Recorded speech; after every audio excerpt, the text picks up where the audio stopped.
Je crois que nos cœurs sont disposés pour la parole. Il y a un temps pour tout, et le temps, il est venu d'écouter la parole de Dieu. Et je vous le dis en vérité, dans la journée, j'étais chez moi, et puis je me posais cette question. Parce qu'aujourd'hui, la réunion est bien particulière. Si on est là ce soir, en particulier, c'est pour ceux qui ont besoin d'être remplis du Saint-Esprit. Mais on n'a pas posé la question, et j'aimerais la poser. Quels sont ceux aussi qui ont besoin d'être renouvelés du Saint-Esprit? Levez la main, ceux qui ont besoin d'être renouvelés. Il y a quelques mains qui se lèvent. Moi, je crois de tout mon cœur que si on met toute notre pensée, notre cœur, notre âme à vouloir recevoir de Dieu, nous allons recevoir. Amen. Dieu soit béni. Alors, je me posais cette question. Pourquoi vouloir le baptême du Saint-Esprit? C'est quand même une bonne question à poser. Pourquoi le vouloir? Pourquoi vouloir le baptême du Saint-Esprit? Est-ce que vous savez qui est le Saint-Esprit et quelle est sa fonction? Est-ce que vous le savez, frères et sœurs? Le Saint-Esprit n'est pas une chose. Le Saint-Esprit n'est pas une chose, le Saint-Esprit est une personne. Amen. Alors connaissez-vous le Saint-Esprit et connaissez-vous la fonction du Saint-Esprit? Mais pourquoi vouloir être baptisé du Saint-Esprit? Quels sont ceux qui ont expérimenté des expériences à travers le Saint-Esprit? Levez la main. Amen. Ceux qui ont fait des expériences avec le Saint-Esprit. Vous voyez, il y en a encore beaucoup qui n'ont pas encore vécu cette expérience-là. Alors j'aimerais qu'on puisse voir un petit peu, parce que vous savez, arriver à vous faire comprendre qui est le Saint-Esprit et quelle est sa fonction, il nous faudrait des jours et des jours.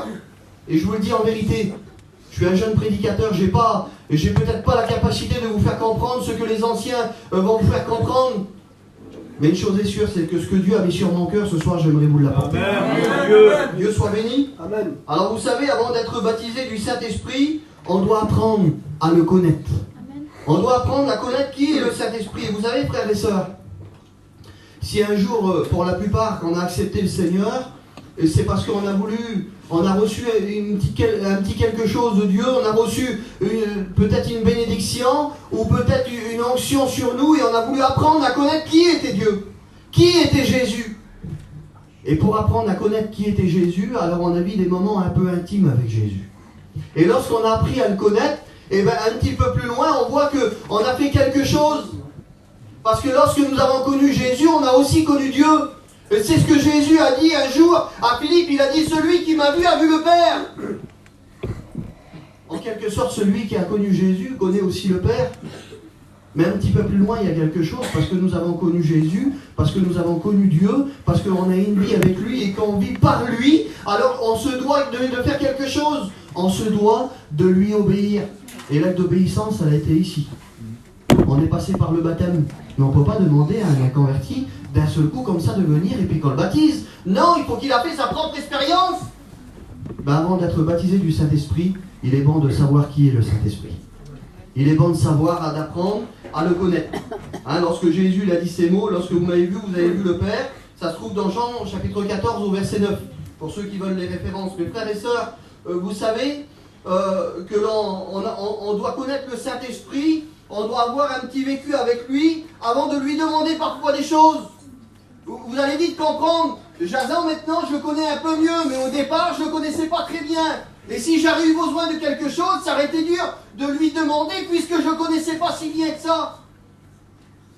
Aujourd'hui je ne me gênerai pas, Jason. Je te demanderai en vérité. Mais je lui demande, je ne me gênerai pas de lui demander, vous savez pourquoi? Parce que j'ai appris à le connaître. J'ai appris à passer des moments avec lui, et on a passé des bons moments autour de la parole de Dieu, on a passé des bons moments autour d'une table, et on a été bénis aussi ensemble. Donc aujourd'hui, je me permettrai, apprenons à connaître le Saint-Esprit avant de recevoir ce qu'il a à nous donner. C'est important, frères et sœurs. Alors, le Saint-Esprit, comme je vous ai dit, il est une personne. Il est la troisième personne de la divinité. Et c'est ce que Jason nous a dit tout à l'heure au départ. Mais il n'y a pas beaucoup de monde qui savent que le Saint-Esprit est la troisième personne de la divinité.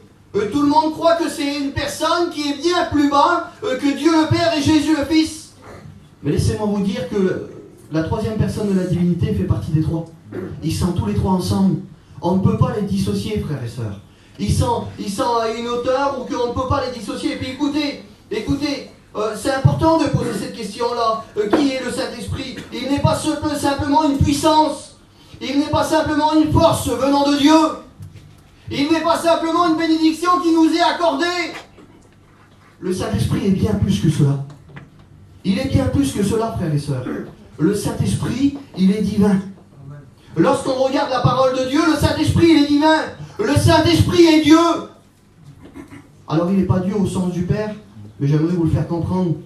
Il y a Dieu le Père, il y a Dieu le Fils, mais il y a aussi la troisième personne de la divinité, il s'appelle le Saint-Esprit. Amen.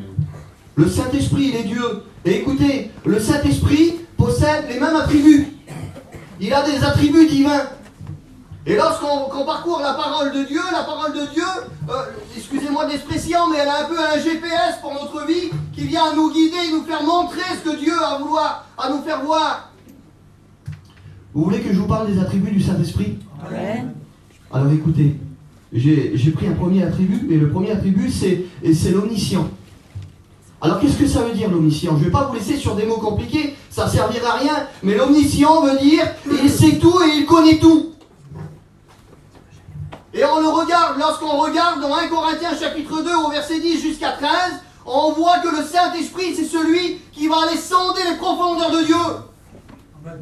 Et lorsqu'on a sondé les profondeurs de Dieu, on a tout connu parce que c'est lui qui a tout créé. Le Saint-Esprit est omniscient, il sait tout et il connaît tout. Et là, dans les Actes des Apôtres, au chapitre 5 et au verset 1, vous allez voir encore une fois une représentation de l'omniscience. Et vous connaissez tous très bien l'histoire. Lorsque Ananias et Saphira vont vendre un champ, ils vont le vendre et puis ils vont venir apporter une partie du butin. Ils avaient retenu une partie chez eux, ils l'avaient caché en croyant que personne n'allait voir. Lorsqu'ils vont l'amener devant le serviteur de Dieu, vous savez ce qu'il va dire? Il va dire pourquoi que Satan a-t-il rempli ton cœur à un tel point que tu mentes au Saint-Esprit. Il ne pouvait pas mentir au Saint-Esprit, frères et sœurs. Le Saint-Esprit, il sait tout et il connaît tout. Amen. Il est omniscient. Et j'aimerais qu'on dise Amen. Amen. Il est aussi omniprésent. Alors c'est quoi omniprésent, frères et sœurs? Eh bien omniprésent, il est partout. Voilà ce que ça veut dire. Et c'est le psaume 39 au verset 7 qui va nous le dire. Il est partout. Si ce soir tu es là, toi, et puis qu'il va te baptiser et que tu vas recevoir le Saint-Esprit, eh bien laisse-moi te dire que si une personne est à Bordeaux, ce soir, à la même heure, au même instant, il va aussi la baptiser. Amen. Et c'est ça. Amen. Et c'est ça, omniprésent. Il est partout à la fois. Amen. Vous savez pourquoi? Parce qu'il est divin. Il est divin, c'est le Saint-Esprit. Il est aussi omnipotent. Alors qu'est-ce que ça veut dire omnipotent? Ça a une signification, oui, bien sûr. Ça a une signification, ça veut dire qu'il peut tout. Alors comment on dit qu'il peut tout? Il faut quand même détailler un certain nombre de choses. Eh bien, l'ami de Job, un jour, je crois, si je ne me trompe pas, c'est Élihu, il va dire ça. Il va dire, l'Esprit m'a créé. Et vous allez retrouver ça dans Job, chapitre 33, au verset 4. Il avait été créé par le Saint-Esprit. Alors écoutez, on va y venir, vous inquiétez pas, je vais vous faire comprendre. Mais on voit qu'ils sont tous les trois à leur place. Il n'y a pas de mélange. Jason, il n'y a pas de mélange. On voit qu'il y a une hiérarchie spirituelle. Et elle est à tenir. Il y a Dieu le Père, Jésus le Fils et le Saint-Esprit. Mais on voit qu'ils sont tous les trois à leur place. Et qui va nous le présenter? C'est l'apôtre Paul. L'apôtre Paul va nous en parler. Dans les Éphésiens, chapitre 4, au verset 4. Paul va dire ces choses-là. Il y a un seul esprit, c'est-à-dire le Saint-Esprit. Il va dire il y a un seul Seigneur, c'est-à-dire Jésus-Christ. Mais écoutez ce qu'il va dire. Il y a un seul Dieu, le Père de tout ce qui est au-dessus de tout. Et ça, c'est Dieu. Amen.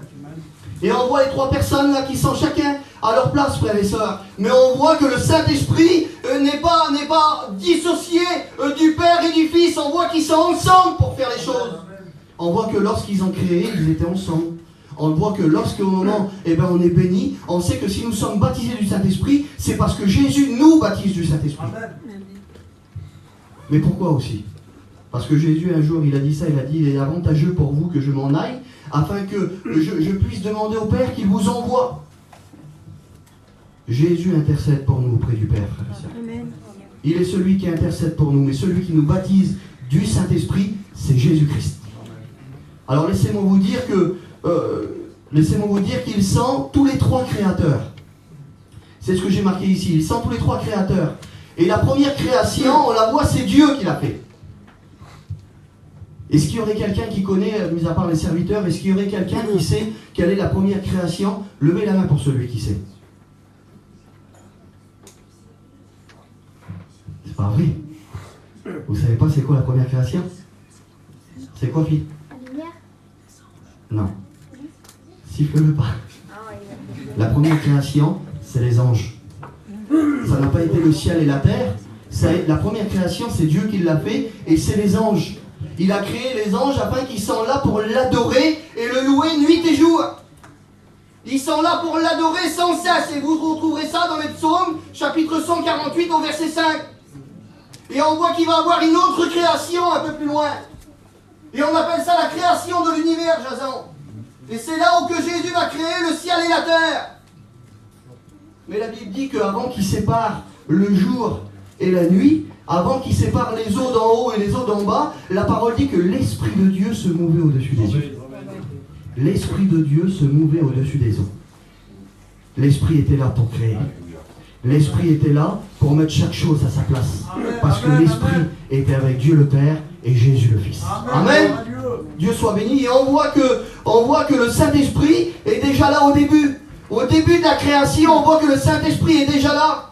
On voit qu'il est avec eux. Mais on ne voit pas simplement qu'il est au début, mais on va le voir aussi qu'il est aussi avec nous aujourd'hui dans les temps de la fin. Et c'est l'Apocalypse 22, 17 qui va dire, il va dire l'Esprit et l'épouse disent viens. Il n'y a pas que nous, hein.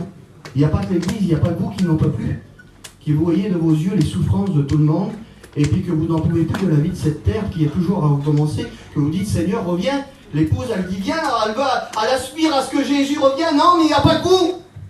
Parce que Jésus nous a laissé le Saint-Esprit qui nous accompagnera jusque dans la vie éternelle. Alors celui-là aussi, l'époux et l'Esprit disent viens. Amen. Voilà ce que l'Apocalypse 22, 17 qui va dire.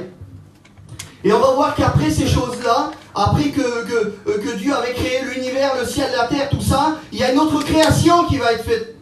Et là, l'autre création, c'est nous. Et c'est nous. La Bible dit qu'il va créer l'homme à son image. Genèse chapitre 2 au verset 7. Vous allez voir la création de l'homme, et on voit que le Saint-Esprit, il est divin créateur. Parce que lorsque l'Esprit de Dieu se mouvait au-dessus des eaux, l'Esprit de Dieu était là aussi pour former l'homme. L'Esprit de Dieu était là aussi pour souffler un souffle de vie. C'est Dieu qui a soufflé un souffle de vie. Mais on voit que l'Esprit, il était là. Genèse chapitre 2 au verset 7. Donc nous avons besoin, frères et sœurs, écoutez, c'est important. Nous avons besoin du Saint-Esprit. Je vous le dis en vérité, on a besoin du Saint-Esprit. Mais pourquoi avons-nous besoin du Saint-Esprit? Pourquoi qu'on en a besoin, Jason? Pourquoi qu'on a besoin du Saint-Esprit? Vous voyez ce que je tiens dans mes mains, c'est la parole de Dieu. Il y a des choses que je vais comprendre parce qu'ils sont écrites. Et je les vois de mes yeux et puis je peux le lire parce que j'ai appris à lire et puis j'ai appris un petit peu à comprendre les Écritures. Oui, mais je vois qu'entre deux versets, il y a une ligne blanche. Et celui qui me fait comprendre la ligne blanche, les choses cachées, c'est le Saint-Esprit. Amen. Gloire à Dieu. Lorsque tu te mettras chez toi et que tu te mettras en prière, que tu vas te mettre à genoux et que tu vas prier le Seigneur, c'est bien que tu as lu la parole de Dieu. Un jour, un homme, il a dit ces mots. Il a dit, si tu veux parler à Dieu, mets-toi à genoux, prie. Si tu veux que Dieu te parle, ouvre la parole, et puis Dieu va te parler, parce que lorsque la parole est ouverte, c'est la bouche de Dieu qui parle. Mais pour nous révéler les choses qui sont cachées, nous avons besoin du Saint-Esprit, frères et sœurs. Alors on a besoin du Saint-Esprit pour comprendre la parole. Car si la parole produit en vous la vie, c'est parce que le Saint-Esprit vous l'a fait comprendre. Amen. Dieu soit béni. Le Saint-Esprit rend vivante la parole. Alors lorsqu'on regarde, le Saint-Esprit rend vivante la parole. Pourquoi? Parce qu'une parole qui vous est annoncée sans l'action du Saint-Esprit, excusez-moi de l'expression, je demande pardon à Dieu, mais c'est qu'un livre, frères et sœurs. Ce serait qu'un livre. Ce qui la rend vivante, c'est l'action du Saint-Esprit dans vos vies. Dieu soit béni. Alors, frères et sœurs, le Saint-Esprit agit comme une personne. Il n'agit pas comme une chose. C'est pas une chose qu'on prend et puis qu'on peut le mettre d'où on veut. Non. C'est le Saint-Esprit qui nous dirige. C'est pas nous qui dirigeons le Saint-Esprit. Donc il agit comme une personne qui est censée, une personne qui a sa place, une personne qui est capable, une personne qui bénit, une personne qui choisit, une personne qui conduit. Et on va le voir qu'est-ce que le Saint-Esprit fait. Jean chapitre 14 au verset 26. Il va dire ça, il enseigne et il rappelle le Saint-Esprit. On voit que lorsque parfois on ne connaît pas des choses, le Saint-Esprit vient enseigner à notre esprit. Il vient enseigner à notre cœur. Mais combien de fois qu'il vous a rappelé? Pour ceux qui vivent par l'Esprit là, Combien de fois que tu as fait des petites choses, peut-être pas méchantes, parfois une petite parole dans la journée qui n'était pas à la gloire de Dieu, et hop, on est repris. Parce que le Saint-Esprit nous rappelle à notre esprit que nous sommes des enfants de Dieu. C'est ça l'action du Saint-Esprit. Écoutez, il rend aussi témoignage. Bien sûr, il vient et il nous rend témoignage de la vérité. Il rend témoignage de toi. Il rend témoignage parfois. Il y a une personne, tu es en train de marcher sur la place, tu n'as pas dit un mot, tu n'as rien fait du tout. Oui, mais ton comportement, le Saint-Esprit te fait voir. Il rend témoignage de toi. Vous retrouverez ça dans Jean chapitre 15 au verset 26. Et la parole nous dit aussi qu'il va convaincre. Le Saint-Esprit convainc. Lorsque nous n'avons pas les mots, bien qu'on vous prêche la parole de Dieu avec les anciens, même que nous, parfois, on n'a pas les mots, on fait des appels, et une appel, deux appels, trois appels, et puis ça passe pas, on voit qu'on n'a pas les mots. Celui qui convainc de péché, de justice et de jugement, c'est le Saint-Esprit. Et vous retrouverez ça dans Jean chapitre 16 au verset 8, frères et sœurs. Donc, nous avons besoin du Saint-Esprit. Mes frères et sœurs, tout ce que je vous dis là, c'est bien. On n'a fait que prendre une direction, on n'a même pas pleuré, on n'a fait que prendre une direction de qui est le Saint-Esprit et qu'est-ce qu'il fait. Parce que ce que je vous dis là, c'est la personne du Saint-Esprit et ses fonctions. Oui, mais le baptême du Saint-Esprit aussi, c'est une autre chose. Vous voulez savoir ce que c'est le baptême du Saint-Esprit, frères et sœurs? Je pense qu'on est là pour ça ce soir. Hein? Mais le baptême du Saint-Esprit, c'est une autre chose. Alors pourquoi être baptisé du Saint-Esprit? Relevez la main ceux qui sont venus pour être baptisés du Saint-Esprit, pour recevoir la puissance de Dieu. Je demandais à Manassé, pourquoi tu veux être baptisé du Saint-Esprit? Vous voyez? Je ne veux pas le gêner, mais j'en suis sûr que... il y en avait 8 tout à l'heure, tu nous en as compté 8. Hein. Si je demandais aux 8 personnes, là, pourquoi ils veulent être baptisés du Saint-Esprit, on n'a pas forcément le pourquoi et le comment. On ne l'a pas forcément, c'est parce que tout simplement, on veut recevoir le Saint-Esprit. C'est quoi le baptême du Saint-Esprit, frères et sœurs? Stéphane, c'est quoi le baptême du Saint-Esprit? Cite-moi une chose. Un cadeau immérité? D'accord. Bon, validé. Plus, c'est quoi le baptême du Saint-Esprit? Un revêtement de puissance. Un revêtement de puissance. Piment, le baptême du Saint-Esprit. Comment on peut le reconnaître qu'on a reçu le baptême du Saint-Esprit? Déjà, on est guidé par lui. D'accord. Et puis, quand on fait quelque chose de pas bien, le Saint-Esprit nous reprend. D'accord. Bravo. Comment on peut écouter qu'on est baptisé du Saint-Esprit? Parler en langue. Le parler en langue. Alors on y vient? C'est le premier point que j'ai pris. Vous voulez qu'on le voit ensemble?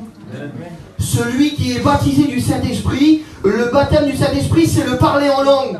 J'ai pris plusieurs points, mais écoutez, 1 Corinthiens chapitre 14, au verset 2, il va dire en effet, celui qui parle en langue ne parle pas aux hommes, mais à Dieu. Amen. Car ces personnes qu'il comprend, et c'est en esprit qu'il dit des mystères à Dieu. Le baptême du Saint-Esprit, c'est le parler en langue. Mais quand bien qu'ils en parlent en langue et que parfois, on l'a écouté ce soir, hein, ils sont retournés chez eux et puis il y a la petite voix là qui disent, mais c'est pas vrai, c'est toi qui as parlé comme ça. Aucun homme, aucune femme ne peut parler en langue si ce n'est pas donné du Saint-Esprit. Alors laisse-moi te dire que si tu l'as reçu et que tu doutes parfois, laisse-moi te dire que ce que tu as reçu, c'est l'esprit de vérité. C'est la vérité. On voit qu'il y a aussi une autre chose. C'est quoi le baptême du Saint-Esprit, frères et sœurs? Est-ce que le baptême du Saint-Esprit est là pour édifier l'Église? Jason, il est là pour édifier l'Église, le baptême du Saint-Esprit? Le Saint-Esprit, écoutez, le baptême du Saint-Esprit, c'est s'édifier soi-même. Lorsque tu parles en langue, si personne ne te comprend, c'est parce que tu es en train de t'édifier à toi-même.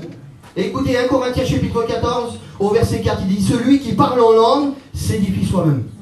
Et Paul va reprendre un petit peu, et Paul va en parler, il va dire, je préfère 5 paroles avec l'intelligence que 10 000 paroles en langue. Pourquoi là? Parce que lorsque tu pries à haute voix, que tu élèves ta voix, tu peux prier pour une personne. Stéphane, tu peux être là, prier pour une personne à Marseille, qui est un membre de sa famille, et aller toucher à l'épée. Par ta prière, parfois même, dans la façon que tu pries Dieu, que tu adores Dieu, tu es en train d'édifier l'église parce qu'il y a des personnes qui sont bénies à travers ta prière. Mais par contre, celui qui parle en langue ne parle plus avec les hommes, ne parle plus avec les femmes, ne parle plus avec sa famille, il parle entre lui et Dieu. Il s'édifie lui-même. Celui qui parle en langue s'édifie soi-même. C'est quoi encore être baptisé du Saint-Esprit? Je ne vais pas encore être lent parce que je voudrais laisser vraiment toute la place au Saint-Esprit ce soir. Amen. Mais c'est quoi être baptisé du Saint-Esprit? Alors je ne sais plus c'est quel frère qui l'a répondu, mais c'est être rempli de la puissance de Dieu. Amen. Être baptisé, c'est plus qu'il a dit, hein. C'est être rempli de la puissance de Dieu. Oui, mais est-ce que tu peux me citer un texte qui le prouve aussi, que le baptême du Saint-Esprit, c'est une puissance de Dieu? C'est grand, frères et sœurs. Imaginez-vous ce qu'on est réellement sur la terre.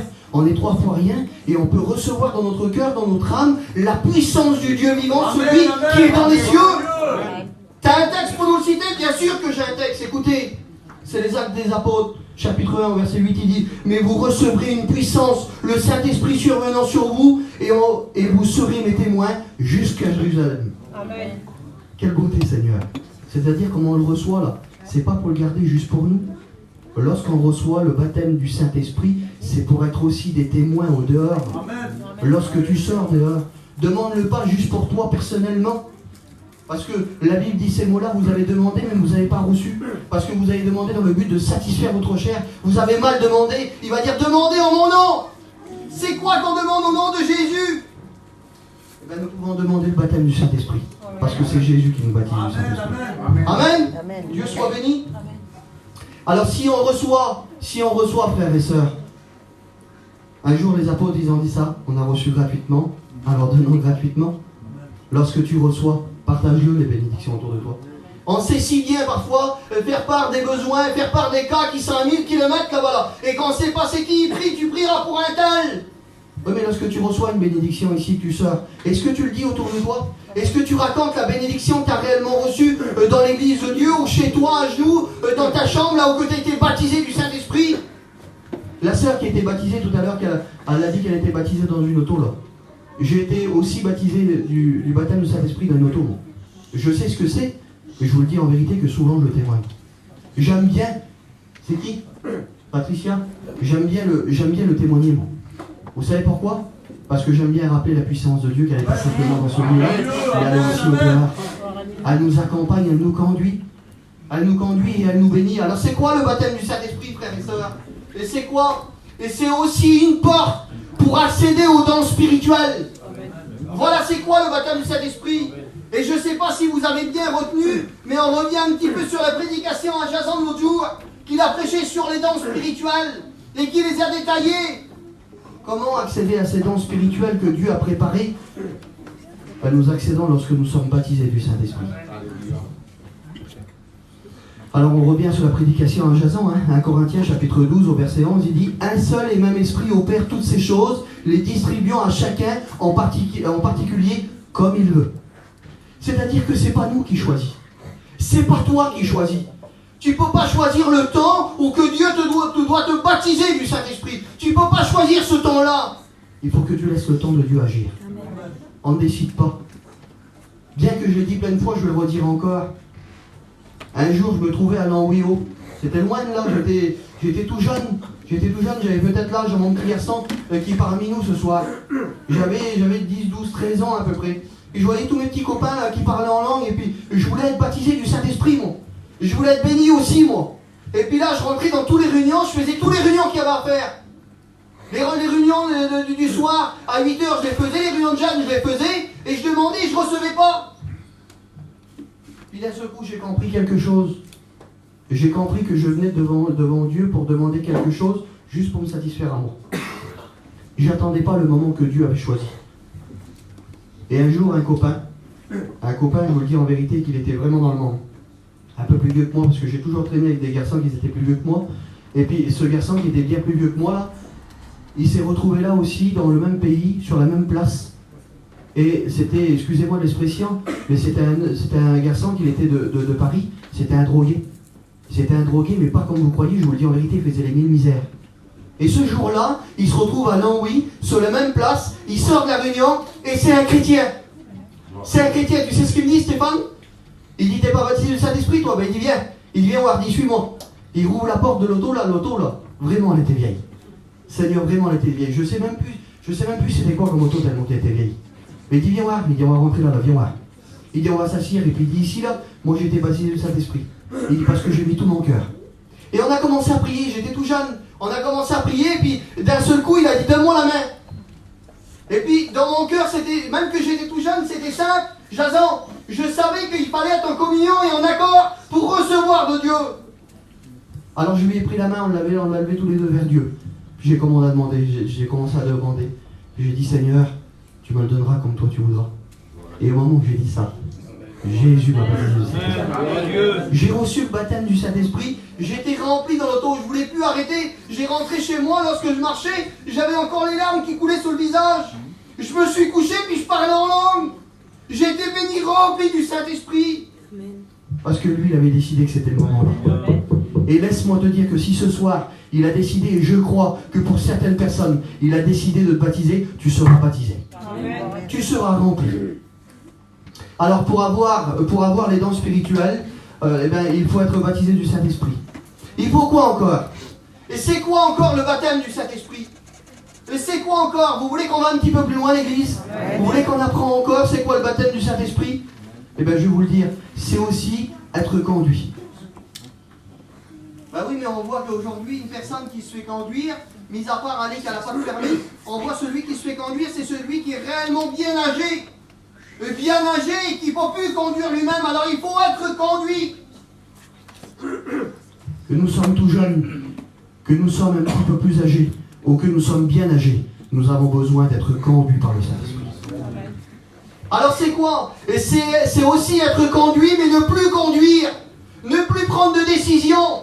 C'est ça, lorsque nous sommes remplis du Saint-Esprit et baptisés du Saint-Esprit, on ne vit plus par nous-mêmes, mais on doit vivre par l'Esprit vivant. On doit être conduit, dirigé. Ah, ça ne m'arrange pas toujours. Ça ne m'arrange pas toujours. Comme je suis sur une route et que le Saint-Esprit me dit de prendre là, puis de faire autrement. Ça, à moi, la personne à moi, ça ne m'arrange pas toujours. Mais par contre, qu'est-ce que ça me bénit quand j'obéis? Qu'est-ce que ça me bénit? Qu'est-ce que ça me remplit? Comme je suis fier. Sur le coup, je ne suis pas trop content, puis je dis, bon, bah, allez, je vais y aller quand même. Puis lorsque je repars de ce lieu où que le Saint-Esprit m'a guidé, je repars. Non seulement la personne était bénie, mais moi aussi je bénis. Et c'est ça être baptisé du Saint-Esprit, c'est d'être conduit par l'Esprit, frères et sœurs. Alors écoutez, Jean chapitre 16 au verset 13, il va dire ça. Quand le Consolateur sera venu, l'Esprit de vérité, il vous conduira dans toute la vérité. Il vous conduira dans toute la vérité. Voilà qu'est-ce qu'il va dire. Vous dites pas Amen? Amen. Ceux qui sont conduits par le Saint-Esprit, vous ne voulez pas qu'on dise Amen? Amen. Alors écoutez, être conduit dans toute la vérité. Jean a dit ces mots-là dans Matthieu chapitre 3 verset 11. Il va dire, moi, je vous baptise d'eau pour vous amener à la repentance. Mais celui qui vient après moi est plus puissant que moi. Il va parler d'une puissance. Je vois aucune puissance dans le monde, si ce n'est que la puissance qui est contre nous. Mais même celle-ci, elle n'a rien à voir comparée à la puissance de Dieu. Mais là, il va parler d'une puissance. Il va dire, il est plus puissant que moi. Et je ne suis pas digne de porter ses souliers. C'est rien du tout, une paire de souliers. Excusez-moi, mais c'est rien du tout. Mais il va dire, je ne suis même pas digne de porter ses souliers seulement. Il va dire, je ne suis pas digne de porter ses souliers. Et écoutez, lui, il vous baptisera du Saint-Esprit et de feu. Amen. Voilà ce qu'il va dire. Il va dire que celui qui vient après lui, celui-là va baptiser du Saint-Esprit et de feu. Alors j'ai souligné quand même le Saint-Esprit. Et j'ai souligné aussi ce petit mot-là, le feu. Le feu, frères et sœurs. Ben, lorsqu'on regarde, le feu est symbole de puissance. Et le feu est symbole du Saint-Esprit. Le feu, il est symbole du Saint-Esprit. Et écoutez, il y a un point important. Et on en parlait tout à l'heure avec Jason. Et je voudrais en vérité m'arrêter 2 petites secondes dessus. Juste pour vous le dire. Ça prend 5 secondes. Écoutez, j'aimerais que vous ouvrez vos oreilles et puis que vous écoutez vraiment, c'est important. Le feu du diable. Le feu qui est réservé au diable. Vous savez ce qu'il fait, celui-là? C'est pas le feu du Saint-Esprit. Hein. Celui-là, il produit la mort, il tourmente et il dévore. Et vous retrouverez ça dans l'Apocalypse, chapitre 20, au verset 10. Il va nous désigner ce feu-là. Mais écoutez aussi, écoutez! Le feu du Saint-Esprit, il produit la vie, la puissance et il construit. Amen. Vous dites pas Amen? Amen. Il produit la vie, il donne la puissance et il produit aussi, il construit. Et c'est quoi construire? C'est quoi produire? Eh bien produire, vous retrouverez ça dans Galates chapitre 5 au verset 22. Mais il va dire les fruits de l'esprit. Et là il va les détailler. Il va les détailler, il va si bien en parler. Écoutez, et ce témoignage de Jean le Baptiste va arriver, et le Saint-Esprit et ce feu, on va le retrouver un petit peu plus tard. Et j'aimerais quand même qu'on le regarde, écoutez, dans l'Ancien Testament, on le désignait par un autre nom. On ne disait pas comme dans la chambre haute qu'ils ont été remplis, hein. On disait qu'ils étaient revêtus. Alors excusez-moi, j'en ai pas pris, mais là il y en a une là. Il y a une doudoune là. Si je la prends là et puis que je me revêtis, et ben je la prends et puis je la mets sur moi. Et on voit qu'il y en a plein qui étaient revêtis du Saint-Esprit. On voit que Samson, il était revêtu du Saint-Esprit. Et il avait une force, et ben elle était surhumaine. Il pouvait prendre un lion et l'arracher en deux. Mais on voit que dans l'Ancien Testament, ils étaient revêtus. Mais regardez comme il est dit dans le Nouveau Testament. C'est quand le Nouveau Testament, Stéphane? C'est aujourd'hui. C'est ce qu'on vit nous. C'est les temps de la grâce. C'est les temps de bénédiction. Alors écoutez, dans le Nouveau Testament, il est dit comme ça. Et c'est ce que nous, c'est ce que vous êtes venus chercher ce soir. C'est ce qu'on veut ce soir. Il fut rempli du Saint-Esprit. Quelle beauté, Seigneur! C'est quoi alors être rempli du Saint-Esprit? Ben lorsque je suis rempli, ma vision est du Saint-Esprit. Mon écoute, ce que je parle, ce que je fais, où je vais, c'est par le Saint-Esprit, frères et sœurs. Écoutez, Acte 2, chapitre 2, au verset 1, il va dire ça, le jour de la Pentecôte. Le jour de la Pentecôte. Et j'ai pris ce mot-là, puis j'ai fait un petit trait entre deux. Il y a une pente et il y a une côte. Ça voudrait dire que depuis le temps que tu es en train de descendre spirituellement, et puis que tu n'as plus la force, que tu ne sais plus comment faire, ben Jésus a choisi ce soir un moment pour toi, pour que tu montes la côte. Amen. Il a mis devant toi une côte, et lorsqu'on regarde une côte, il faut lever les yeux. Et lorsqu'on lève les yeux, on peut contempler la bénédiction. Amen. Mais pour aller chercher la bénédiction, il faut monter, frères et sœurs. Il faut faire des efforts. Il faut prendre ce que Dieu a à nous donner. Alors écoutez, le jour de la Pentecôte, ils étaient tous. Je vois que je ne suis pas tout seul ce soir. Je vois qu'on y est tous aussi. On y est tous. Ils étaient tous ensemble dans un même lieu. Ils n'étaient pas dans divers lieux, ils étaient tous ensemble dans un même lieu. Et tout à coup, il vint du ciel un bruit. Écoutez comme c'est important. Il vient du ciel un bruit, comme celui d'un vent impétueux. Et il remplit, on retrouve encore le mot rempli. Non pas revêtu, mais rempli. Il remplit toute la maison où ils étaient assis. Des langues semblables à des langues de feu. On voit encore le feu. C'est pas le feu qu'il est réservé pour Satan et ses démons. C'est le feu du Saint-Esprit. C'est la puissance de Dieu. On voit que des langues de feu leur apparurent, séparant l'une de l'autre, et se posèrent sur chacun d'eux. Et ils furent tous remplis du Saint-Esprit. Quelle beauté, Seigneur! Et le texte va continuer, il va dire, et ils se mirent à parler en d'autres langues selon l'Esprit qui leur donnait à s'exprimer. C'est ce que tu as dit, Piment-toi, hein? Tu parlais plusieurs langues. Tu ne vais pas t'arrêter, ça a duré plusieurs jours. Oui, mais c'est parce que le Saint-Esprit voulait que tu t'exprimes comme ça. C'est le Saint-Esprit qui veut comme ça. N'allons pas dans le sens que nous voulons, allons que dans le sens que lui il veut ce soir. Alléluia. Alors le vent est aussi un symbole du Saint-Esprit. Jean chapitre 3 verset 8. Le vent souffle, écoutez comme c'est important ce qu'il va dire. Le vent souffle où il veut, et tu entends le bruit, mais tu ne sais d'où il vient et ni où il va. Il est de même. Il est ainsi de tout homme qui est né de l'Esprit. Ça voudrait dire quoi alors? On ne sait pas d'où il vient, on ne sait pas où il va. Ben frères et sœurs, nous devons être comme ça. On ne doit pas savoir d'où on vient, ni où il faut aller. Il faut tout simplement se laisser conduire. Laissons-nous conduire par le Saint-Esprit, frères et sœurs. Alléluia. Alors vouloir être baptisé du Saint-Esprit, c'est accepter. Écoutez, levez la main ceux qui veulent le baptême du Saint-Esprit. Levez la main. Alors écoutez, être baptisé du Saint-Esprit, c'est d'accepter de vivre par l'Esprit. C'est d'abord de renoncer à soi-même.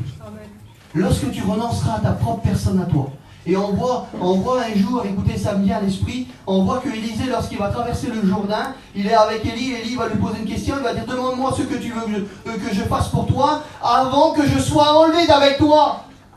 Et il va dire, je te prie qu'il y ait sur moi une double portion de ton esprit. Mais on voit que pour la recevoir, Élie va dire quelque chose, il va dire, écoute Élisée, écoute, et puis je vous le dis avec mes mots, il va dire, Élisée, si tu me vois partir d'avec toi, si tu me vois partir de toi là, il dit cela t'arrivera. Mais par contre, si tu ne vois pas, je vous le dis avec mes mots, hein, si tu ne vois pas, il dit, tu ne recevras pas. Ça veut dire que nos regards, il faut qu'ils soient fixés sur Jésus. Il faut qu'on soit conduit par Jésus. Et on voit qu'un petit peu plus loin, il va le voir. Il va être enlevé, Élie. Et lorsque Élie va être enlevé, il va laisser tomber son manteau. Et le manteau, là, c'est un symbole. C'est le symbole de la double portion de son esprit qu'il avait demandé. On voit que pour le revêtir, vous savez ce qu'il va faire? Il va prendre son manteau à lui. Il va le déchirer. Il va se dépouiller de ce qu'il est pour revêtir la bénédiction. Ben voilà qu'est-ce qu'il faut qu'on fasse ce soir. Il faut qu'on abandonne. La parole dit que nous sommes le temple du Saint-Esprit. Frères et sœurs, lorsqu'un temple il est bâti, il n'est pas bâti pour rester vide, il est bâti pour être plein. Et Jésus veut vous remplir ce soir. Jésus veut vous bénir. Alors écoutez, puis je termine. Comme je vous ai dit, on ne fait pas toujours comme on veut, et puis ça ne nous arrange pas toujours. Dans l'été qui a passé, là, j'étais arrivé à Paris pour un problème. Et d'un seul coup, ma petite belle-sœur m'appelle, et puis elle veut que je la baptise. Ouais, mais ma belle-sœur, elle n'est pas à Paris aussi. Elle est à Mâcon, il y a 460 km. J'ai 920 aller-retour. Ça ne m'arrange pas vraiment, mais j'y vais quand même, parce que je suis un serviteur de Dieu, puis c'est mon devoir. Et mon devoir passe avant mes envies que moi j'ai. Donc je prends l'auto, puis je vais là-bas. Et allez, on fait le baptême, et le soir, les frères me laissent la place comme ce soir. Et puis lorsque je prêche, le Saint-Esprit me pousse à dire le nom de 2 ou 3 personnes qui sont là. Que le Seigneur les appelle à l'accepter. Et aucune de ces personnes prend la décision, et puis ça me touche dans mon cœur. Et je dis, Seigneur, est-ce que je m'aurais trompé? C'est dur à accepter lorsque on croit être conduit par le Saint-Esprit, puis des fois que c'est pas comme ça. Mais là, j'étais sûr dans mon cœur. J'étais sûr.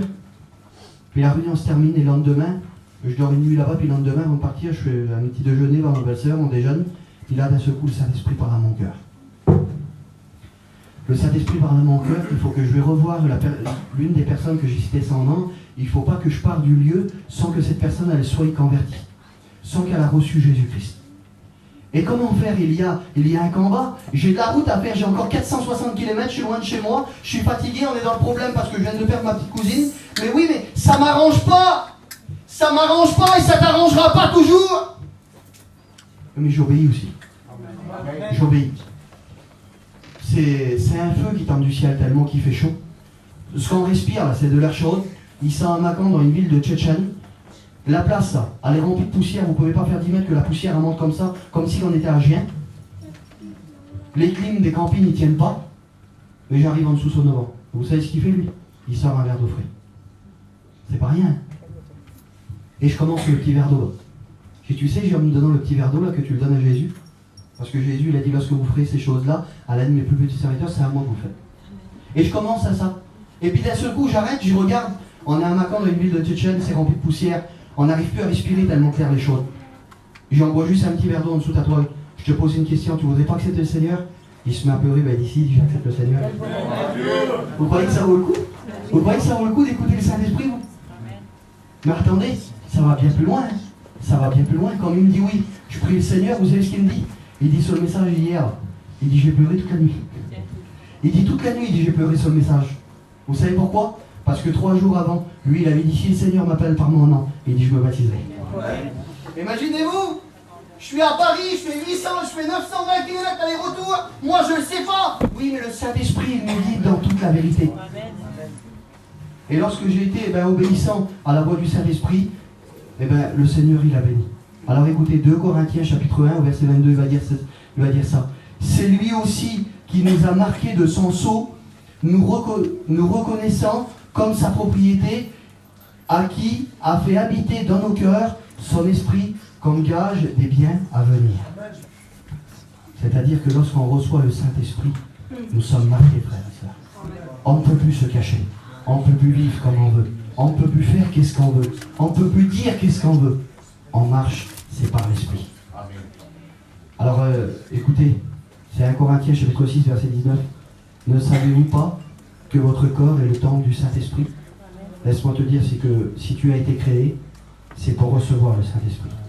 Si tu as été créé, c'est pas pour vivre une vie monotone avec Dieu, mais c'est pour vivre une vie d'abondance, une vie de découverte.